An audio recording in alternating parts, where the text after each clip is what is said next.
പരിശുദ്ധാത്മാവിനെ കുറിച്ച് തിരുവചനം പഠിപ്പിക്കുന്നത് തന്നെ യാചിക്കുന്നവർക്ക് ധാരാളമായി പകരാമെന്നാണ്. എത്രത്തോളം നിങ്ങൾ യാചിക്കുന്നോ, എത്രത്തോളം പിതാവായ ദൈവത്തോട് ചോദിക്കുന്നു, അത്രത്തോളം ആരെ നിങ്ങളുടെ മേൽ പകരും? തൃത്വത്തിൽ മൂന്നാമനാകുന്ന പരിശുദ്ധാത്മാവാകുന്ന ദൈവത്തെ നിന്റെ മേൽ കർത്താവ് അയക്കും.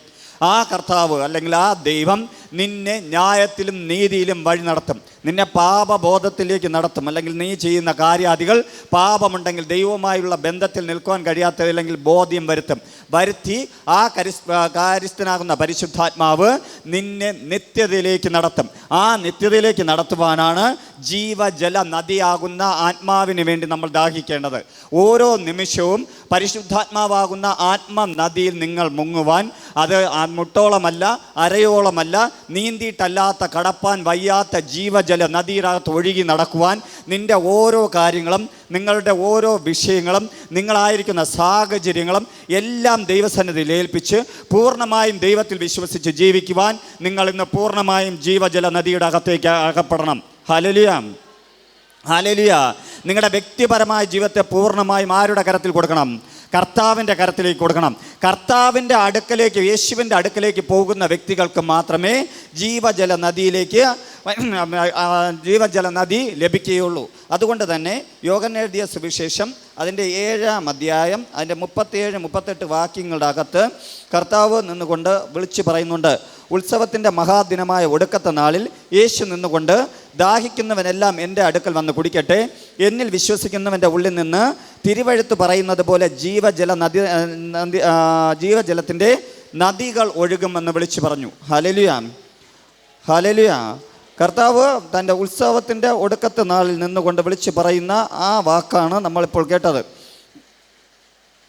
അതിനകത്ത് അതിൻ്റെ തൊട്ട് താഴെ അതിൻ്റെ 38 പറയുന്നു, എന്നിൽ വിശ്വസിക്കുന്ന ഉള്ളവനിൽ നിന്ന് തിരുവെഴുത്ത് പറയുന്ന പോലെ ജീവജലത്തിൻ്റെ നദികൾ ഒഴുകുമെന്ന് വിളിച്ചു പറഞ്ഞു.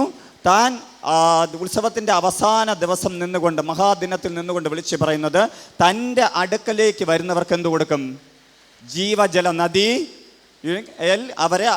അവർക്ക് കൊടുക്കും. അതായത് പരിശുദ്ധാത്മാവിനെ നിങ്ങൾക്ക് ലഭിക്കണമെങ്കിൽ മറ്റൊരു വ്യക്തിയുടെ അടുക്കലേക്ക് പോകണ്ട, ഒരു ദേശത്തിൻ്റെ അടുക്കലേക്ക് പോകണ്ട, ഒരു മറ്റുള്ള വ്യക്തികളെ നോക്കണ്ട. യേശുവിൻ്റെ മുഖത്തേക്ക് നോക്കി യേശുവിനോട് നിങ്ങളുടെ തെറ്റുകളെയും കുറ്റങ്ങളെയും ഏറ്റുപറഞ്ഞ് തൻ്റെ തിരുരക്തത്താൽ കഴുകി നിൻ്റെ ഈ മൺകൂടാരത്തെ, നിൻ്റെ ഈ ശരീരത്തെ കർത്താവിന് വേണ്ടി വിട്ടുകൊടുത്താൽ, പ്രിയ സഹോദര സഹോദരി, ഈ നാളുകളിൽ നിങ്ങൾ ജീവജല നദിയാകുന്ന പരിശുദ്ധാത്മാവിനെ നിറയും. ആ പരിശുദ്ധാത്മാവ് നിങ്ങളെ നിങ്ങളുടെ ദേശത്തിനകത്ത്, കുടുംബത്തിനകത്ത്, വ്യക്തിപരമായ ജീവിതത്തിനകത്ത് വ്യത്യസ്തരാക്കും. നിങ്ങളുടെ പ്രാർത്ഥനാ ലെവലുകൾ മാറും, നിങ്ങളുടെ ആരാധന ലെവലുകൾ മാറും, നിങ്ങൾ കർത്താവുമായുള്ള ആത്മബന്ധത്തിൻ്റെ ലെവലുകൾ മാറും. നിങ്ങൾ ആരെന്ന് ദേശം കാണുക തന്നെ ചെയ്യും. കാരണം കർത്താവിൻ്റെ അടുക്കലേക്ക് പോയ ഒരു വ്യക്തികളെയും കർത്താവ് വെറുതെ അയക്കുകയില്ല.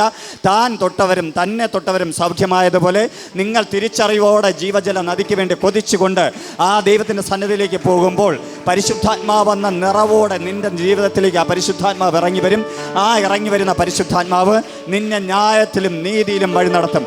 ഇതുവരെ നിൻ്റെ മനസ്സാക്ഷിയിലാണ് നീ ജീവിച്ചെങ്കിൽ, ഇതുവരെ നിൻ്റെ ഇഷ്ടപ്രകാരമാണ് ജീവിച്ചെങ്കിൽ, ഇന്ന് പകൽക്കാലം ഞാൻ പ്രിയ സഹോദരനോടും സഹോദരിമാരോടും നോക്കി വിളിച്ച് പറയുന്നു, നിങ്ങളുടെ ജീവിതത്തിനകത്ത് ഇന്ന് മുതൽ കർത്താവിനാൽ ജീവിക്കുവാൻ നിങ്ങൾ ആരുമായി നടക്കണം? പരിശുദ്ധാത്മാവാകുന്ന ജീവജല നദിയുടെ അകത്തേക്ക് നടക്കണം. ഹല്ലേലൂയ.